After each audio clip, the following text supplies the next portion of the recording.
Hello everyone, Steve Sawyer here, New Vision Wilderness Chief Clinical Consultant, co-founder, brain spotting trainer, and happy to be with you all today. Coming at you live from northern Wisconsin. So I've been able to shoot these videos in so many different locations. It's been fantastic and great to be able to do that. Yeah, I've spent the whole last couple weeks here in northern Wisconsin. Have been incredibly enjoying my experience here. And so I'm actually out in the country out here. I had to come out of the woods far enough to be able to get a good solid signal to be able to transmit this. So might get a little bit of background noise here and there on this session, but definitely excited to be here. And so, yeah, I just urge you to again go back and review or watch my other recorded segments that I have that are on our New Vision Wilderness Facebook page. Follow us, join us each week, and along the way, even if you're participating, if you want to put in any questions or anything like that along the way for me to answer as it regards to brain spotting, you can always feel free. I sometimes see them pop up on the screen. And can respond to them there. So anyways, so today, I really was thinking about talking about brain spotting from this nonverbal therapy kind of paradigm. Brain spotting is highly effective and has been proven to be effective for us. And is powerful because it doesn't rely on the verbal centers of the brain. And that's one of the biggest attributes to brain spotting, is that we can actually get access to things that people feel but don't necessarily talk about or can't describe, and still be effective with it. So that's one of the most powerful attributes of brain spotting, is this talking world that we're able to access. So as clinicians, we're actually trained to talk a lot less. We have an acronym, which is WAIT. Why am I talking? And why am I talking is because when a client is going to work on something painful or trauma-wise with us, etc., oftentimes talking leads them away from the part of the brain where we get access to the depths of the material. So in brain spotting, we actually, when we study the brain and look at it closely, we're accessing the mid layers of the brain. It's hypothesized that we're reaching deep into the thalamus, the region of the brain where implicit memory is stored. And in that same section of brain, the verbal centers aren't as engaged there. And so every time we try to get clients to talk with us when doing therapy, they're forced to try to come up with an answer for us. To come up with an answer, they have to think through what we said to them, which keeps them up in the frontal lobe's thinking part of the brain. And so inside of that session, the ability to have to answer the therapist talking and questions actually stops us from getting access to some of the most important material. And so the talking part of therapy oftentimes gets in our way of the depths of trauma work, etc. And so I wanted to talk about that and mention that briefly and really talk about how therapists are trained in brain spotting. One of the biggest challenges for training therapists, I've trained hundreds of clinicians across the country in brain spotting. One of the biggest challenges is for them to learn to not talk during sessions or talk in timely time frames that are not going to distract the client from processing information. And so this is a fantastic modality for people that have trauma that they don't want to talk about anymore. Or maybe are afraid to talk about. We've worked with clients with selective mutism that literally don't talk with anybody anymore, and we're able to begin this work with brain spotting because it doesn't rely on talk.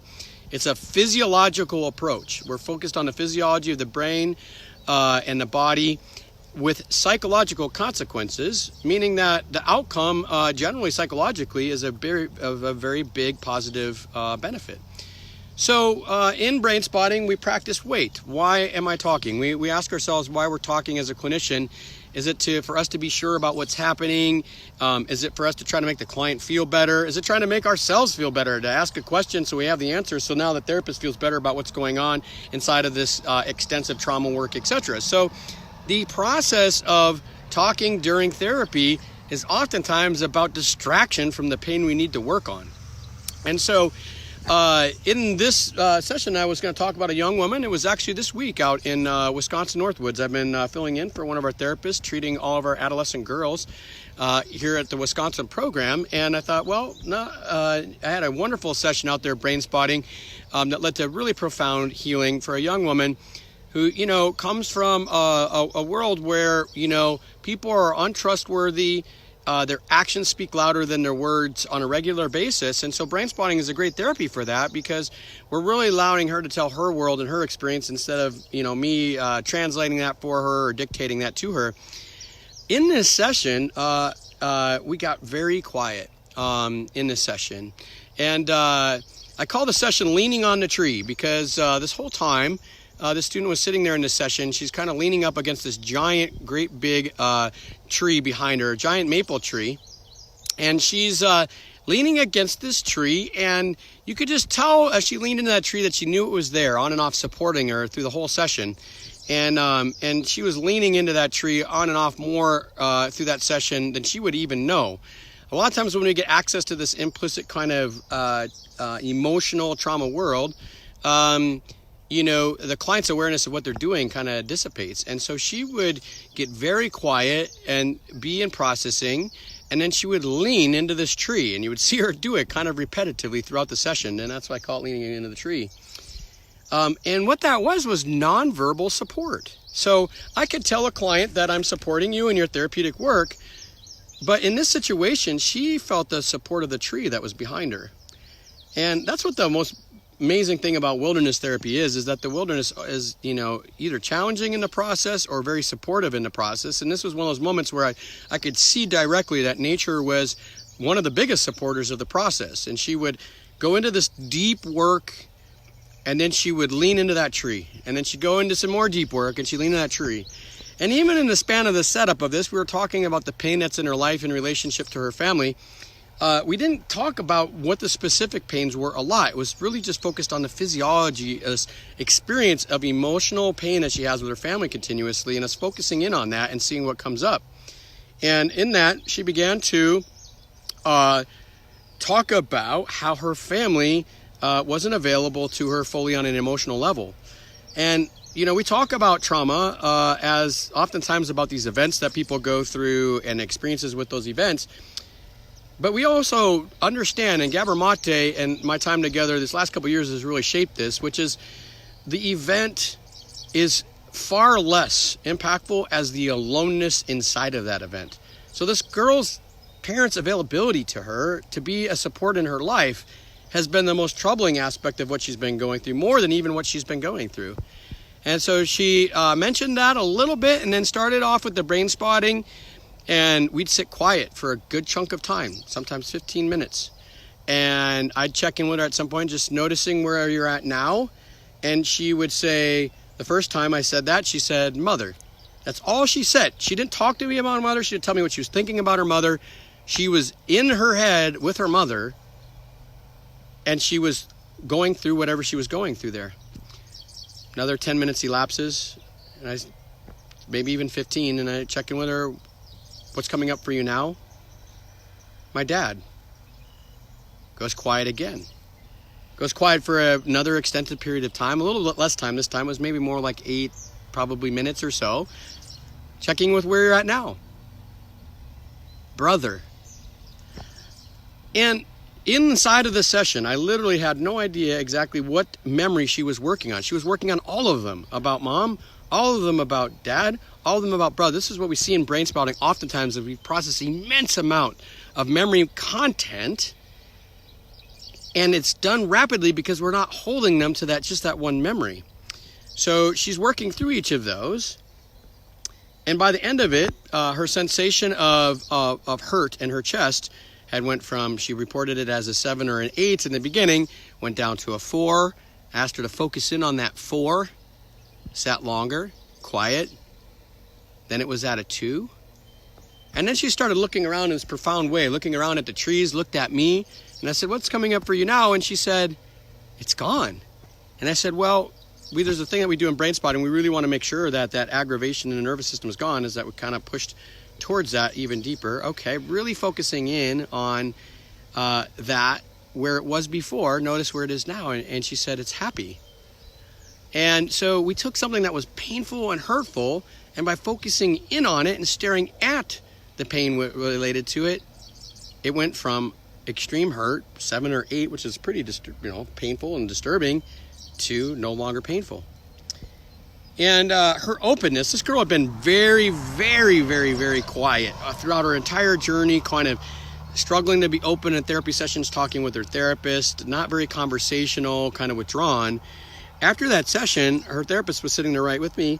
She became very talkative and was talking to us about everything under the sun. And it was obvious that she had become happy in that session. And that was our check and balance. And so to go from extremely hurt to happy, it really didn't require much words. In fact, in the span of that session, it would be 1/10 of what she would have had in any other talk therapy session in terms of talk and discussion. Now, we checked in with her afterwards. We gave her some therapy projects afterwards to kind of help integrate some of this. But she went from very hurt to unhappy, and the words were not the journey.